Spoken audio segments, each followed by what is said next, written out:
Salut les déficients et déficientes, j'espère que vous allez bien. On a enfin atteint notre objectif là, qui était de dropper le Dofus pourpre là, sur le Minotaur. Donc on l'a droppé en fait après 103 Minotaurs. Donc statistiquement on était supposé le dropper au 46e. Donc il a fallu faire plus que deux fois le nombre de minotaures qu'on était supposé faire initialement. Donc, mettons que il était temps qu'il tombe. Donc, alors c'est sûr qu'on était un petit peu découragé à la fin. Donc, c'est sûr que quand on fait 100 combats et qu'on n'a toujours pas droppé de Dofus, alors que statistiquement, on serait supposé en avoir droppé deux. C'est sûr que c'est rough pour le moral, mais on a quand même évidemment continué. Bien sûr, c'est sûr qu'il finirait par tomber anyway, là, donc on est très content, ça fait plaisir. Donc un autre objectif là, de terminer. Euh, donc, euh, donc là, en fait, on a droppé le Dofus turquoise sur le dragon cochon, sur le Shenmue, et on a droppé le Dofus pourpre sur le Minotaur. Donc, prochaine étape, vous devinerez. Donc, oui, le fameux Dofus vulbis. Donc, c'est sûr que c'est une autre paire de manches, comme on dit, mais on a déjà commencé en fait à se préparer. Il faut aller dropper en fait les ressources pour crafter les deux clés.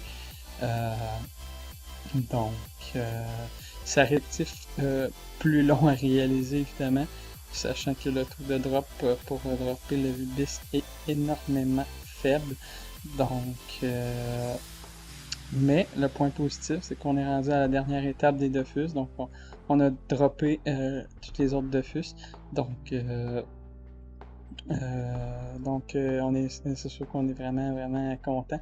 Donc, en fait, on l'a droppé là, sur le dernier panda sur la playlist, donc Miras. On s'attendait pas à le dropper en fait sur ce combat-là. Évidemment, quand que le combat termine, on regarde chaque perso et quand on voit qu'il reste deux persos par exemple, ben, on s'attend pas vraiment à avoir un de plus. Et donc, finalement, il est tombé vraiment là, sur le dernier perso de la playlist, donc ça fait plaisir. Sinon, je vais vous montrer le Dofus qui est rendu sur un autre panda, je crois, je l'ai transféré. Je vais vous montrer ça.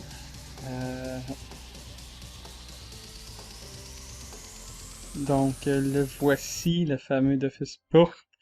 Donc, il est quand même assez beau. En fait, je pense que c'est le Dofus le plus beau de Dofus Touch. Tout simplement parce qu'il est éclatant.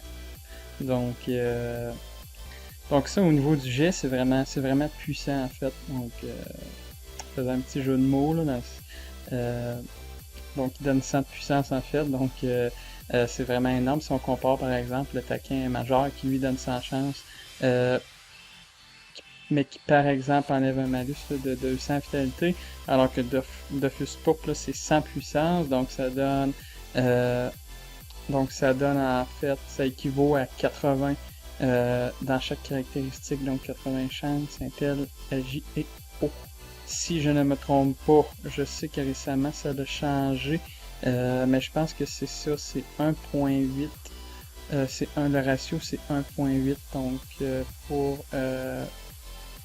donc par exemple pour 100 de puissance, ça équivaut à 80 dans chaque élément. Donc, mais je suis vraiment pas sûr c'est exactement ça, mais c'est dans ces coins-là.